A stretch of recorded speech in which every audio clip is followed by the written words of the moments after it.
अमरीका ने अफगानिस्तान को नाजायज़ हिरासत में रखने वाली रियासत करार दे दिया है।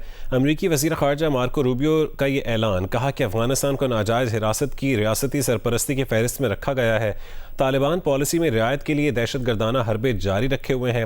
मौजूदा अमरीकी इंतज़ामिया के दौर में ये तरीक़ाकार कारआमद नहीं होगा। तालिबान अफगानिस्तान में कैद डेनिस कोयल, महमूद हबीबी और दीगर अमरीकियों को रिहा करें। इसी पर बात करने के लिए हमारे टेलीफोन लाइन पर मौजूद हैं ब्रिगेडियर रिटायर्ड राशिद वली साहब।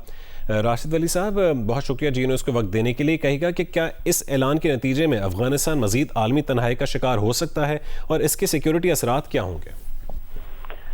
जी हाँ, बिल्कुल। देखिए, अफगानिस्तान में तो ऑलरेडी वो काफ़ी आइसोलेटेड है इंटरनेशनली, और उनका जो रवैया है उसने मजीद इनको आइसोलेशन की तरफ धकेला है।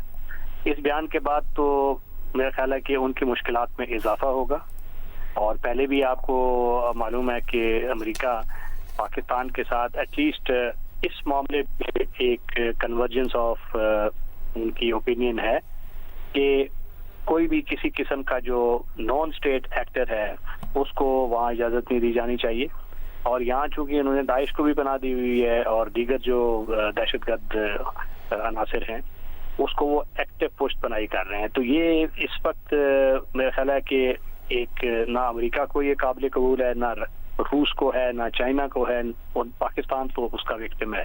अब पाकिस्तान के जो इनके खिलाफ इस वक्त ऑपरेशन चल रहे हैं उसका ऑब्जेक्टिव भी यही है कि उनके जो ये रवैया है उसको मॉडिफाई किया जाए। स्ट्रेटेजिक ऑब्जेक्टिव हमारे ऑपरेशंस का ये है। ऑपरेशनली हम एक बफर जोन बना रहे हैं और उनके जो बेसिस हैं और टेरर नेटवर्क उसको डिग्रेड कर रहे हैं। तो दुनिया इसको कदर की निगाह से देख रही है, अमरीकी भी इस पे पॉजिटिव हैं, और इस वक्त कोई मुल्क दुनिया का तालिबान के इस गैर माकूल रवैये से की हिमायत नहीं कर रहा।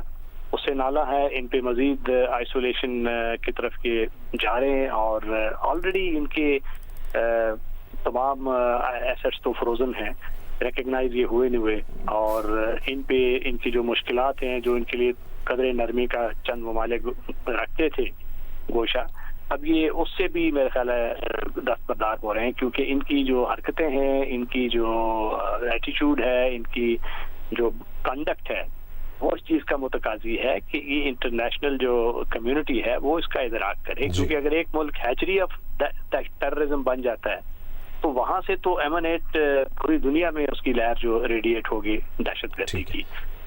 तो बुनियादी तौर पर आप कह रहे हैं कि मुश्किलात में और इजाफा हो जाएगा। बहुत शुक्रिया जियो न्यूज़ से गुफ्तगू करने के लिए ब्रिगेडियर रिटायर्ड राशिद वली साहब।